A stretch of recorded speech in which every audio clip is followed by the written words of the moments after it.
কাঁপছিল কান, জমিনটা নাচছিল কান, বরফের ঘামছিল কান। যেই দিন খাজা গান গাইছিল বাবা, সেই দিন খাজা গান গাইছে না নাচছে, তা তোর বাপের কি?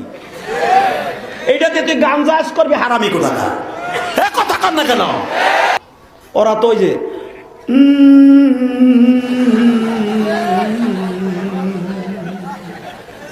কথা কর না কেন? কথা কন আবার। এইটা কোনোদিন জায়েজ হইতে পারে?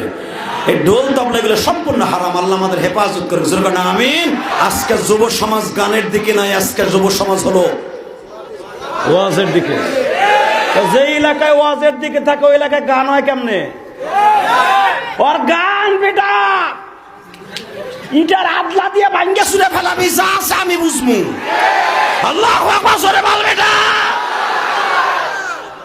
এই মিল্ক পাড়া কোনো গান হবে না। এত বড় ওয়াজ দিবি, লাখ লাখ টাকা খরচ করে, আবার গানও হবে? এলাকায় গান হয় নাকি? হয়, ছোটখাটো একটা হয়। দূরের থেকে চাঙ্গা মারবি, দূরের থেকে। আমার জীবনে একটা গল্প কমু।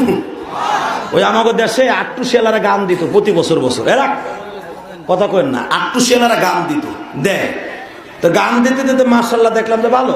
এরা যখন শরীয়ত মারফতে গান গায়, ছাত্র জীবন তো তেমন একটা বেশি বুঝতাম না। যাই শুনতাম আর কানতাম, দেখতাম বাচ্চা ছাড়া যায় যে কান দেয়া দাড়ি মেরে দিয়ে যায়। তো যেদিন থেকে বোঝা দিলাম যে গান না যায়, হঠাৎ করে দেখি এটারে বন্ধ করতে হবে। কেমনে? এক হুজুর কয় সাঙ্গা মারবি। ওই যে চৈত্রি মাসের ইডেলে সাঙ্গা আছে না, ওই মারতাছি ক্ষেতের মধ্যে খাড়ায় দুমছে।